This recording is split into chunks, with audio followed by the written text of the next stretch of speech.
She was the enemy, but he chose to save her. Anyway, the stars above Earth looked peaceful that night. No one knew they were about to go to war. At 2:13 a.m. UTC, all satellites stopped responding. First one, then 20, then every single one. Screens went dark across NASA, ESA, and the Russian Space Command. Panic spread in silence. Engineers thought it was a solar storm. But it wasn't the sun that caused it. Something was blocking the light. An enormous shadow moved across space, bigger than any human ship ever built. It looked like a scar on the stars, slowly covering the moon. At first, people thought it was an asteroid. Then it changed direction. Earth's first contact with aliens wasn't a message. It was a warning shot. In the high-orbit camera feed, a flash appeared, white, silent, and terrifying. The lunar base Armstrong vanished. The explosion was seen from Earth's surface with the naked eye. General Harris, head of Earth Defense Command, stood frozen in front of the monitor. What just happened? Someone asked behind him. He didn't answer. He just whispered, "We're under attack." Across the planet, the world reacted in chaos. Social media exploded. Churches filled with people praying. Governments declared emergency meetings, but none knew what they were facing. The thing in orbit began to split apart. Hundreds of small black shapes broke away from the main ship, alien vessels, smooth, insect-like, alive with blue energy veins.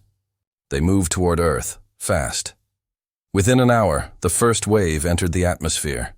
Cities from Tokyo to New York saw strange lights falling from the sky. People took photos thinking it was a meteor shower. Then the ground shook. A rain of fire fell from the heavens. In London, a schoolteacher saw the first explosion from her classroom window. In Nairobi, a boy ran outside to look at the glowing sky. In Moscow, air sirens screamed for the first time in 80 years. Everywhere, people realized this wasn't just contact. This was invasion. The alien commander, Vorak of the Dravak Empire, watched Earth's cities burn through the bridge window of his massive warship. His voice was calm and deep. "These humans built towers but forgot how small they are," he said. His officers nodded, proud. "Shall we start the cleansing?" one asked. Vorak smiled. "Start with their moon bases. Then their oceans. Break their spirit first. The rest will kneel. They underestimated us." Deep beneath the Rocky Mountains, a bunker lit up. Inside, Commander Elena Cross stood before a cracked monitor. Her uniform was torn, her hands black with soot. She had seen the first strike destroy the satellite grid. She knew what was coming next. "How long until they reach the surface?" she asked. "Minutes," replied her technician. "But is there something strange? They're jamming everything, except military channels." Elena frowned. "They want us to hear them." Then a voice came through the speakers, smooth, cold, alien. "People of Earth, you are now subjects of the Dravak Empire. Do not resist. Your weapons are useless. Surrender, and some of you will live." The transmission ended. Elena turned to her soldiers. "Did you hear that?" They nodded. "Good," she said, loading her rifle. "Then let's show them how useless we are." Outside, chaos raged. Alien ships rained plasma fire over cities, but humans were already fighting back. Fighter jets took to the sky, old, outdated, but fierce. One pilot rammed his damaged jet straight into a Dravak scout ship. Both exploded in a burst of light. Commander Vorak watched the footage in confusion. These creatures. They destroy themselves to destroy us? His second-in-command looked uneasy. "They fight without logic," Vorak hissed. "Then we crush their chaos." But that chaos was spreading faster than he expected. Every destroyed building became a fortress. Every civilian turned into a soldier. Humans fought not for glory, not for conquest, but for survival. And survival makes monsters. In New York, a group of civilians trapped under rubble worked together to build a weapon using broken drone parts. They called it the Stinger. It shot through the sky and pierced a Dravak fighter clean through the cockpit. The people cheered. Someone recorded it. Within an hour, that video was on every human screen left working. The world saw it. And something changed. Fear turned into fury. All over the globe, people shouted one message: "We fight back." Elena's bunker received hundreds of open distress calls, and one strange encrypted signal. Her technician said, "It's old military code." "From Project Revenant," she froze. "That project was shut down." Not anymore, he said. The system came alive, screens glowing red with old data. Global Defense Net, an AI network built decades ago, forgotten and buried. It had one command line flashing in the center of the screen. Elena took a deep breath and pressed her hand to the scanner. Authority confirmed, said the AI voice. Welcome back, Commander. Above, the alien fleet continued to fire. Cities burned, but on their scanners, something new appeared. Hundreds of small defense satellites activating, laser grids locking into formation around Earth. Vorak leaned forward. What is this? A human voice broke through their comms. You touched Earth, now we touch back. Then the first orbital defense laser fired. One Dravak ship exploded instantly. Then another, and another. The human counterattack had begun. Commander Vorak stood frozen, his eyes wide. For the first time in his career, he wasn't sure who the predator was anymore. The fall of New York skies rain fell over New York, heavy and black with smoke. The sky no longer looked blue, it looked burned. Hours had passed since the first Dravak ships entered the atmosphere. Now the clouds were full of fire. Broken pieces of alien metal rained down like dying comets, lighting up the ruined skyline. At street level, silence ruled. No cars, no sirens. Only the wind and the crackle of distant flames.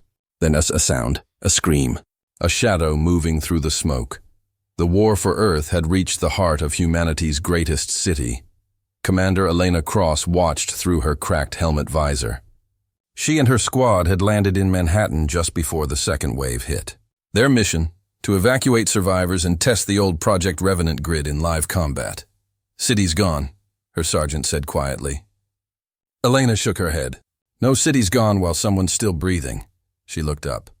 Above them, the sky split open. 3 Dravak dropships descended like giant metal insects. Each carried 30 soldiers, heavy armor, and plasma rifles that could melt steel in seconds. Positions, Elena ordered. Her team moved into the ruins of an old subway station. Everything smelled of smoke, oil, and dust. She checked her wrist pad. The Revenant link was active. Human satellites orbiting above had synced. Now they were watching, learning. Command, this is Cross, she said into her comms. Enemy landing in Grid 7. Engaging soon, Static answered. The connection was weak. Earth's skies were too full of debris now. Then the first blast hit. The street exploded. Fire rolled down the avenue. Glass rained from the broken towers. Elena ducked behind a wall as a wave of heat passed by. Her ears rang. Her heart pounded.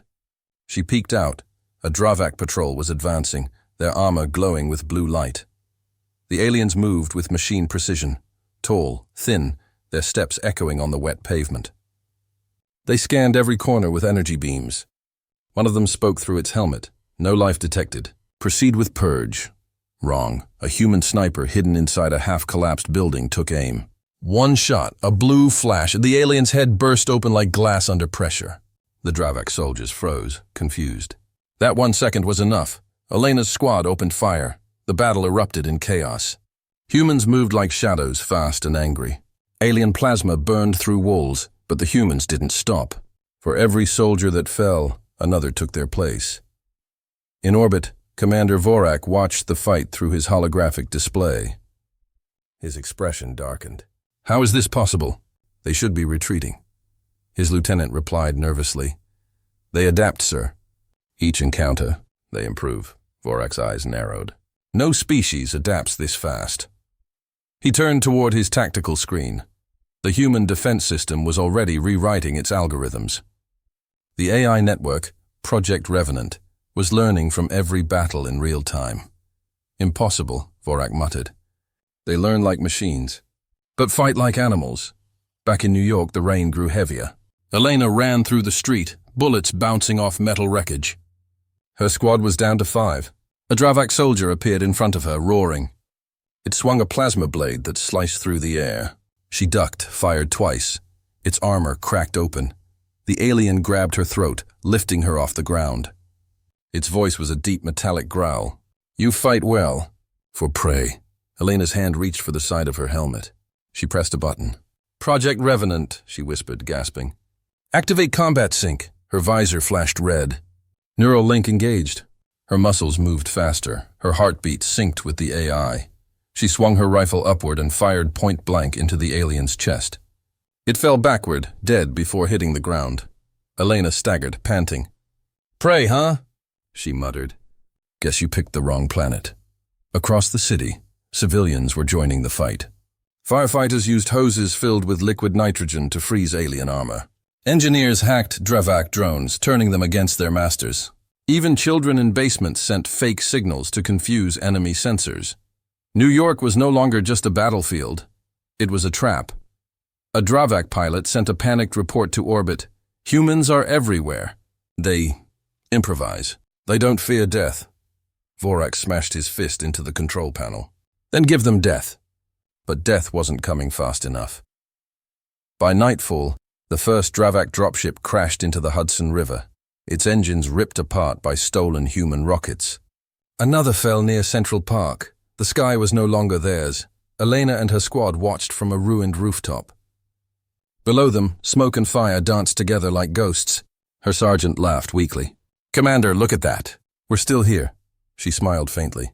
"Yeah, let's make sure they remember that." Suddenly, her radio buzzed. "This is Global Command. All units, Project Revenant grid is fully online. Repeat, full activation confirmed." Elena's eyes widened. "It's live?" "Yes, ma'am. Every surviving satellite is synced. You have orbital control." She looked at the night sky, a sky full of alien ships, and whispered, "Then it's time to take it back." In orbit, Vorak's sensors detected a strange energy wave coming from Earth. "What is that?" his officer shouted. Vorak looked closer. Hundreds of small defense lasers had just activated, all aiming upward. A human voice broke into their comms. "Distorted but clear. You messed with the wrong species." Then, the sky exploded. Human orbital cannons fired as one. Blue and red beams tore through the Dravak formation. Ships broke apart, falling like burning stars into the atmosphere. Vorak stared in horror. They turned their planet into a weapon. His ship shook violently as fire ripped through its hull. Below him, New York burned, but it was the aliens who were dying in its flames. For the first time, the mighty Dravak Empire felt what humans had felt for hours: fear. Project Revenant, the city was quiet again. Too quiet. New York's burning towers had become silent shadows in the fog. Smoke floated through the streets like ghosts searching for their homes. Commander Elena Cross stood on the roof of a broken skyscraper, staring at the sky. Alien ships still glowed far above, some falling, some circling, all bleeding fire. The human counterattack had hit hard, but it wasn't enough. Not yet. Behind her, her squad was patching wounds, counting ammo, breathing heavily. They were tired, hungry, but alive. "Status?" Elena asked. Her sergeant replied, "We've lost contact with command again. Revenant grid's online, but we can't reach anyone." Elena nodded. "Then we work alone."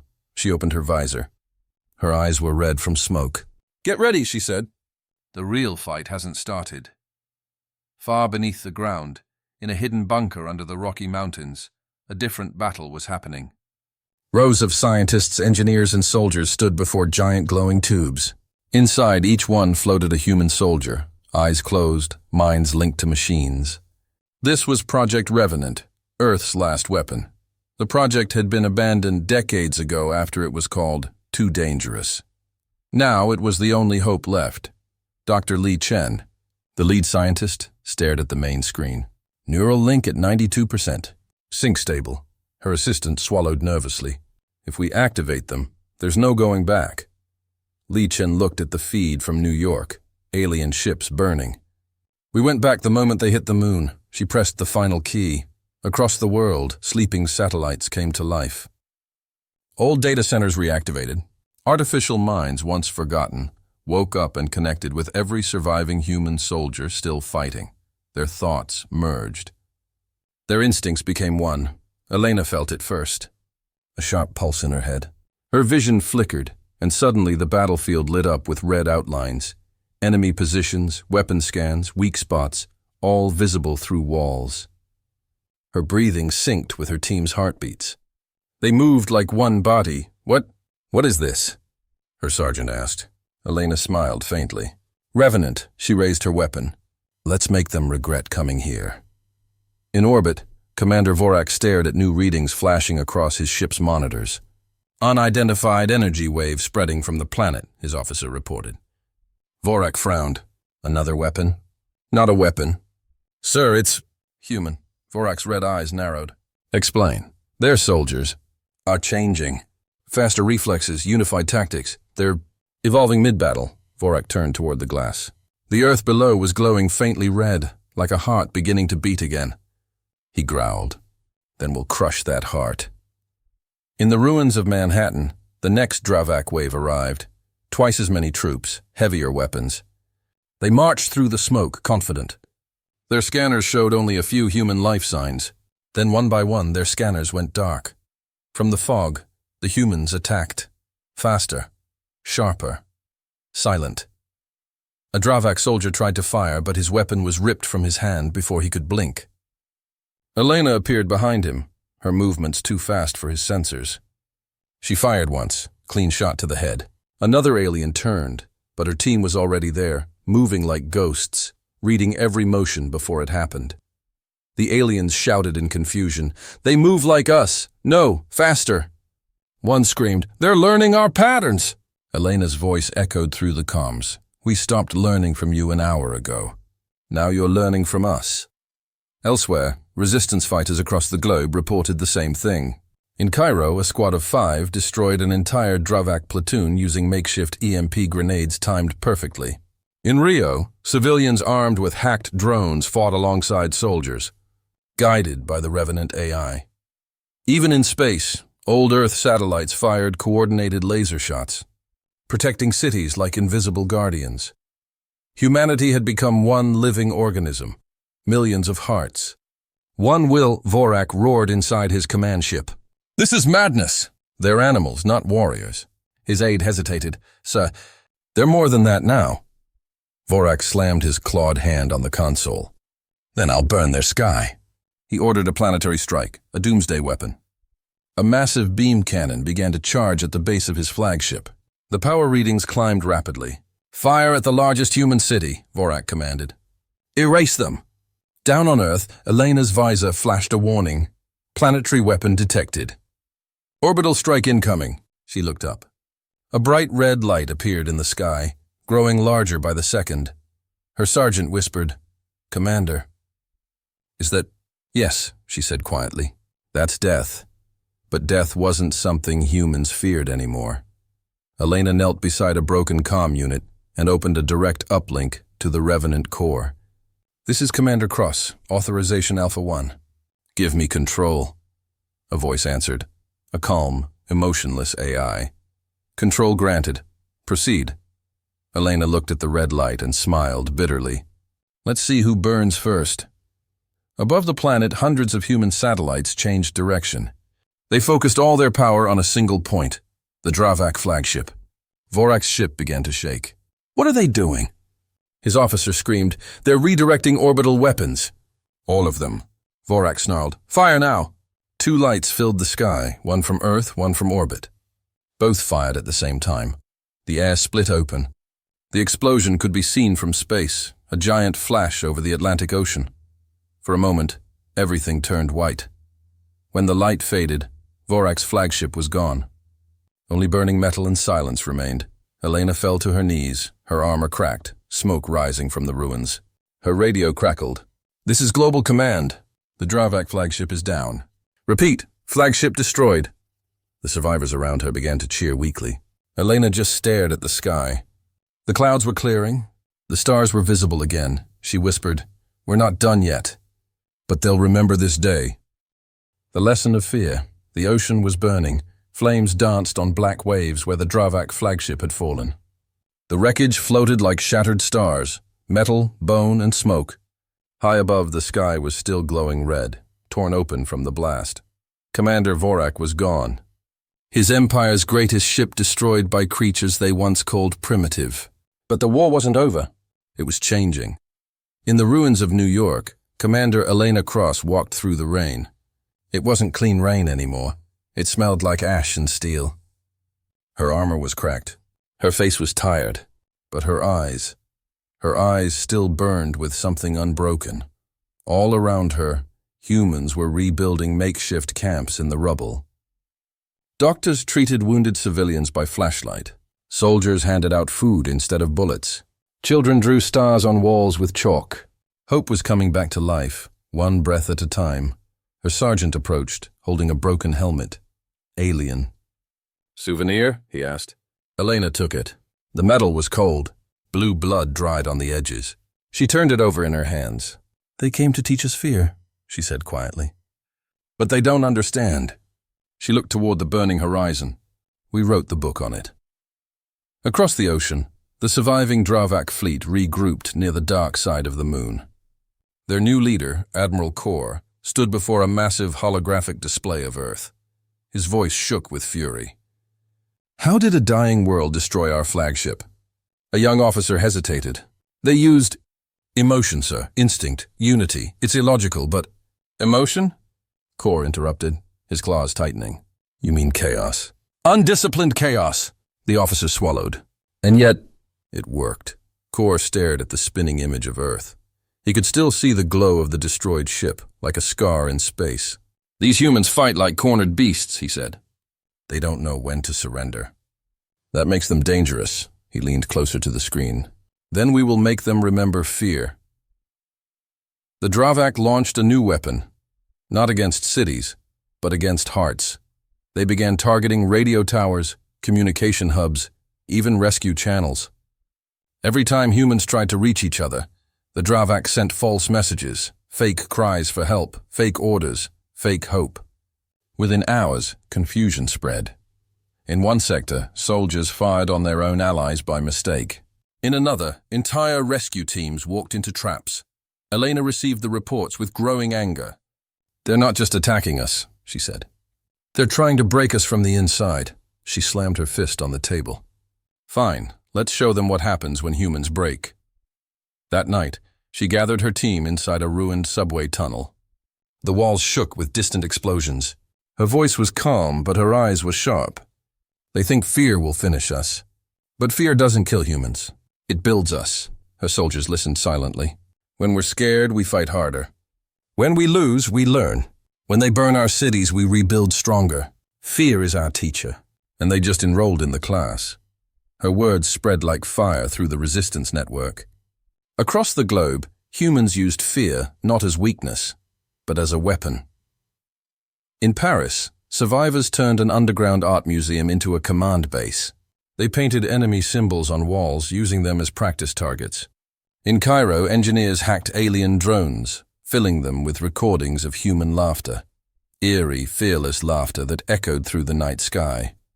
The Dravak patrols reported strange phenomena. "Human frequencies everywhere," one said. "They taunt us, they laugh during battle." For the first time in Dravak history, soldiers hesitated before entering a fight. They started wearing sound dampeners to block the noise of human voices, but the silence only made it worse. They began dreaming about that laughter. In orbit, Admiral Kor stared at his trembling troops. "What is wrong with them?" he shouted. A medic whispered, "They speak of nightmares. They say the humans watch them." "Even when no one's there," Kor slammed his claw on the table. "Superstition!" "Humans are dying in their cities.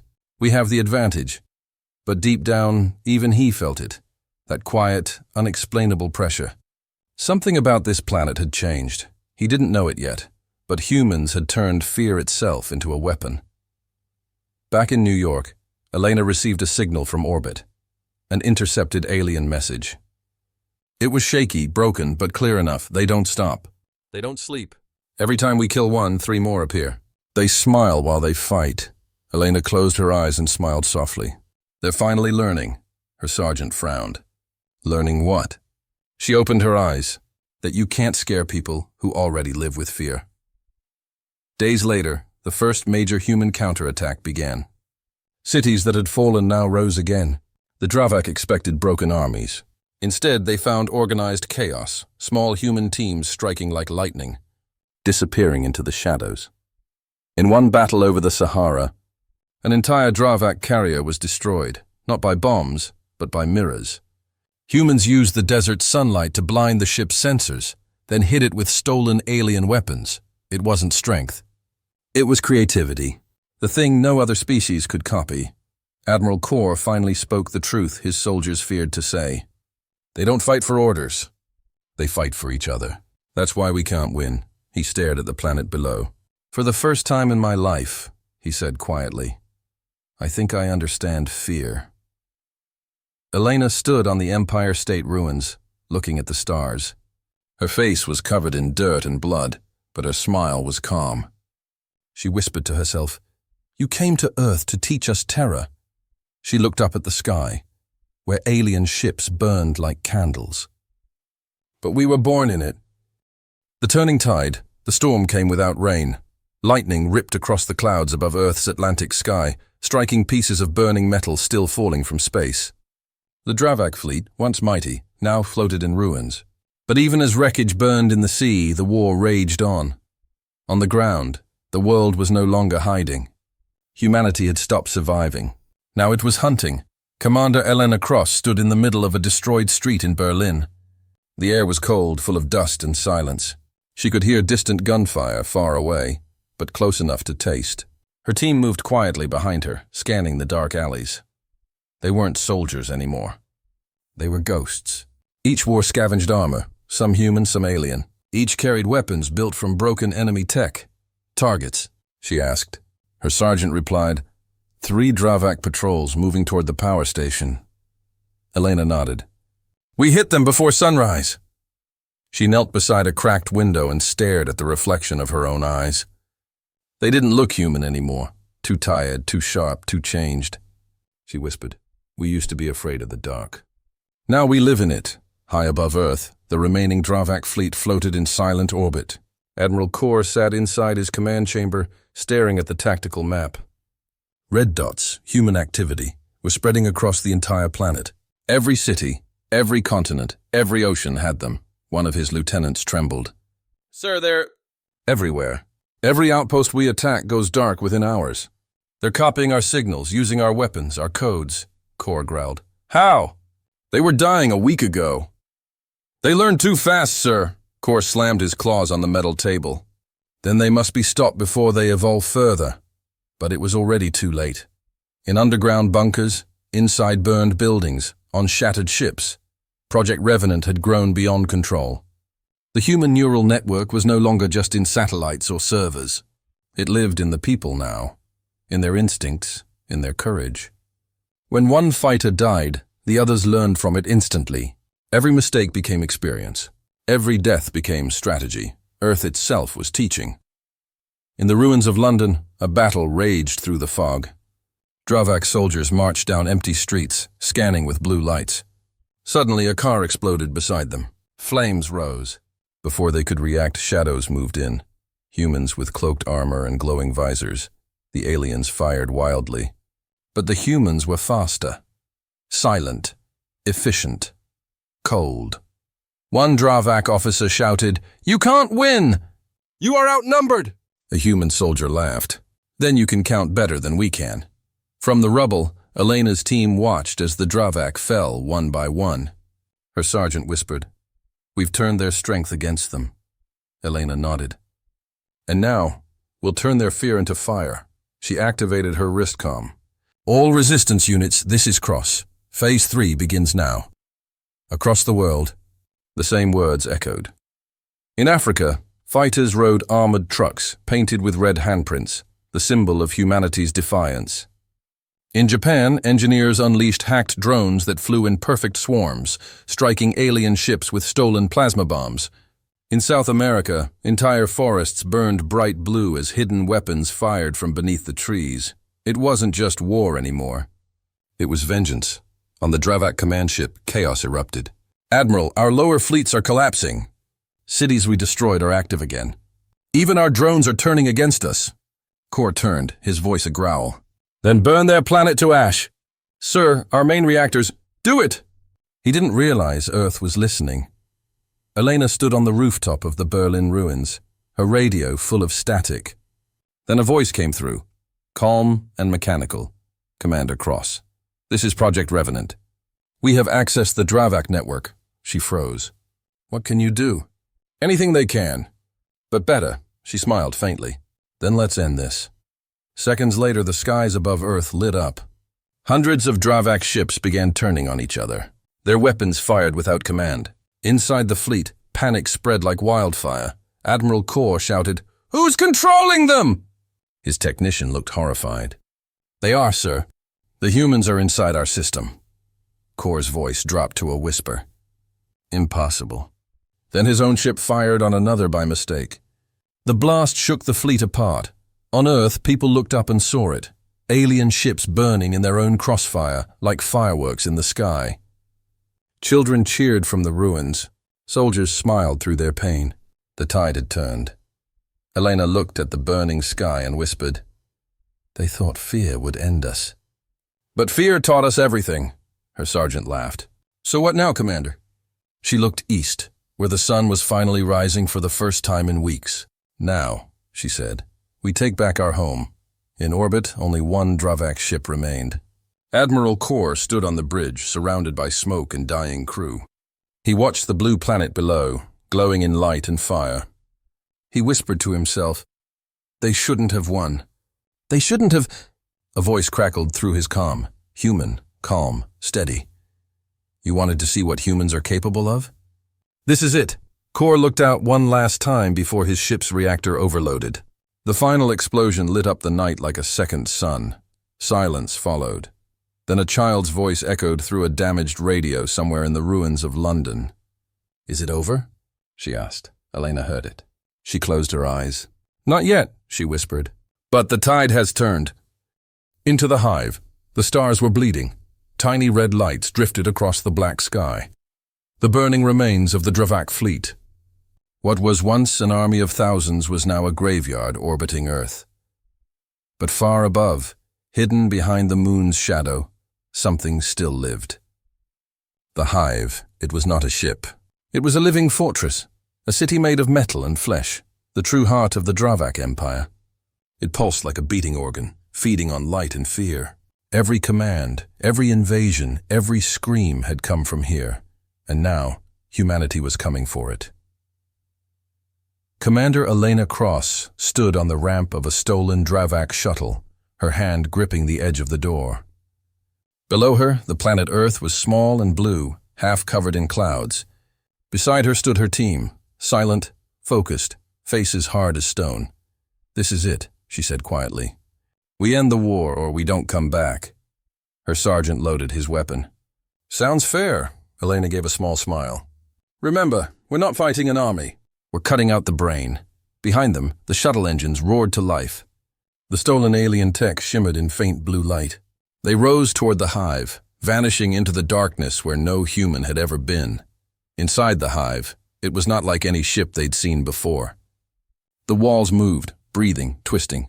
Pipes pulsed like veins. The air smelled metallic, like blood and electricity mixed together. Every step echoed. The silence was alive. A voice whispered from Elena's helmet radio. "The Revenant AI. Commander, be warned. The hive is part biological. It can feel you." Elena whispered back. "Then let's give it something to feel afraid of." They moved through narrow tunnels glowing with soft green light. Strange symbols pulsed on the walls, alive, reacting to their presence. Suddenly the floor shifted under their feet. The hive had noticed them. From the shadows the drones came.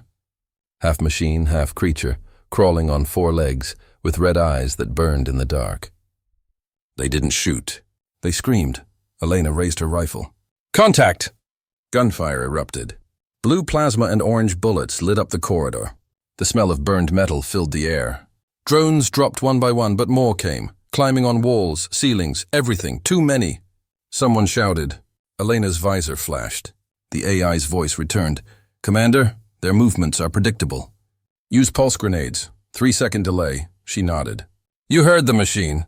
"Grenades!" They threw them. 1, 2, 3. A white flash filled the hall. The hive screamed, the sound of something alive in pain. Then silence. Elena breathed hard. "That's right," she said softly. "Now you know how it feels." They kept moving until they reached the core chamber. A massive open space, miles wide, filled with strange glowing cocoons. Inside each one floated a Dravak body, connected to cables and light. Thousands of them, dreaming, whispering, waiting. The hive wasn't just command. It was cloning itself. Elena froze. They're making more. The AI's voice whispered in her ear, cold and precise. The hive breeds its soldiers through memory replication. Destroy the core and you end their army forever. Her team set the charges quietly. But then, a deep, inhuman voice echoed through the chamber. So, the humans found the nest. The cocoons shivered. From the largest one at the center, a shape rose, tall, silver, eyes burning like molten fire. The hive mind, Elena stepped forward. You must be the one pulling the strings. The voice boomed, vibrating through the walls. I am not one, I am many. I am the memory of every Dravak who lived before you crawled from the dirt. She aimed her weapon. Then you're about to be history. The hive mind laughed, a deep, awful sound. You think you can kill an idea? Fear built me human. Fear keeps me alive, Elena smirked. Good thing we stopped being afraid a long time ago. The hive mind raised its clawed arm. Energy burst through the room, blue lightning arcing across the air. One of her soldiers was thrown against the wall. Another screamed as his armor melted. Elena dove behind cover. Her rifle sparked, useless. The AI's voice came again. Commander, direct link possible. I can merge with the hive core for 30 seconds. She frowned. You'll die. So will you if we don't try. Elena closed her eyes. Do it. The hive chamber flickered with red light. The walls shuddered. The revenant AI began to merge into the hive network, infecting its systems. The hive mind screamed. What are you doing? Elena shouted, giving you a taste of human creativity. The core lights turned red, one by one, then all at once. The hive started to collapse. Cocoons burst open, spilling burning fluid. Elena pressed her detonator. The charges exploded. A wave of fire tore through the chamber, turning the hive into a sun. Minutes later, a single human shuttle emerged from the blast. Half its hull was gone, its engines sputtering. Inside, Elena and her surviving team sat in silence, watching the hive break apart behind them. One soldier whispered, Did we do it? Elena stared at the fading light. Yeah, we just cut out their heart. The AI's voice, faint but alive, came through the comm. Mission complete. Commander, humanity's future is yours, Elena smiled softly. Thank you, Revenant. The radio went silent forever. As their shuttle descended toward Earth, the stars above were no longer bleeding. For the first time since the war began, the sky looked clean, bright and alive. Elena leaned her head back, whispering, They wanted to teach us fear. But they ended up learning who we really are. The message to the stars, the war was over. But the silence it left behind was louder than the battles ever were. Above the Earth, ashes of alien ships floated like black snow. The last fire from the destroyed hive still burned faintly in the distance, a reminder of what had been done. For the first time in months, the stars were visible again. They didn't look like strangers anymore. They looked like witnesses. Inside a half-broken command center in the ruins of Berlin, Commander Eleanor Cross stood before a flickering monitor. Her armor was dented, her face covered in scars and smoke. The world outside was rebuilding, slowly, painfully. Children were planting seeds in bomb craters. Families were painting the walls of shelters with the word hope. But Elena wasn't smiling. Not yet. Her sergeant entered the room quietly. Transmission ready, Commander. She nodded. Global frequency? He nodded. And beyond. The signal will reach past our solar system. If anyone's listening, she stared at the stars through a cracked window. Oh, they're listening, she whispered. The microphone came alive. Static filled the room. Then her voice, calm, steady, heavy with memory, spread across the planet. This is Commander Elena Cross of Earth. Defense. To any who can hear. This, to any who watched what happened here and thought we would fall, listen closely. She paused, eyes fixed on the burning horizon. You came to our world without warning. You destroyed our cities. You killed our people. You called it conquest. We called it a mistake. Outside the bunker, hundreds of humans stopped what they were doing. Workers, soldiers, children, all listened through broken radios and glowing screens. Elena's voice carried like a heartbeat across the ruins. You thought we were weak because we feared death. You were wrong. Fear doesn't break humans. It builds us. It teaches us. It gives us the reason to fight harder than logic allows. Her hand trembled slightly as she gripped the microphone. We don't fight for orders. We don't fight for empire. We fight for each other. And when you hurt one of us, you wake all of us. Up in orbit, the last surviving Dravak escape ship drifted silently. Inside, a wounded alien soldier watched the human broadcast through a cracked screen. His breathing was shallow. His claws trembled. But for the first time, his expression wasn't rage. It was awe. He whispered in his native tongue. They should not have survived. And yet, they did. Elena continued, her voice stronger now. To the ones who might come next, the watchers hiding behind your stars, understand this. We are not the strongest. We are not the fastest. We are not the smartest. She leaned closer to the mic, her eyes burning. But we are the most stubborn. We learn. We adapt. We endure. You can burn our cities, but not our spirit. You can silence our voices, but not our memory. You can kill us, but never all of us. In the control room, the technician whispered, "Signal strength's rising, Commander. The message is reaching past Mars." Elena nodded slowly. "Good. Let them all hear it." Her sergeant looked at her. "What do you want them to think, Commander? That we're still at war?" Elena shook her head. "No, that we're awake." As she finished speaking, the Earth itself began to light up on the screens, not with explosions, but with signals. Thousands of human transmitters powered on at once, forming patterns of light across the continents. From orbit, it looked like veins of gold spreading through a living world. The message wasn't just in her words anymore. It was written in light. "We are the children of chaos," she said, "born fragile, but forged in struggle. We don't run from the dark. We light it up." She took a deep breath, her final words trembling with emotion. "To whoever hears this among the stars, don't come to Earth looking for conquest. Come for understanding. Because if you come for war..." Her eyes turned toward the stars, calm, cold, and unafraid. "You won't survive us." The transmission ended. Silence returned. Elena lowered her hand and stepped back. Her sergeant said softly, "That was one hell of a speech." She smiled faintly. It wasn't a speech. It was a warning. They walked outside. The morning sun was rising. For the first time, its light wasn't blocked by smoke. Birds circled the ruins. The world was alive again. Children laughed in the distance. And for the first time since the invasion, Elena smiled, not as a soldier, but as a human being. Far away, beyond Neptune's orbit, the signal traveled. Through dust, through silence, through the endless dark. In a faraway galaxy, alien receivers detected it. They listened, and somewhere, deep in a cold metal chamber, another commander whispered, "Do not touch that planet." If you enjoyed this video, like this video, subscribing, and clicking the bell icon to stay updated with fresh content every day.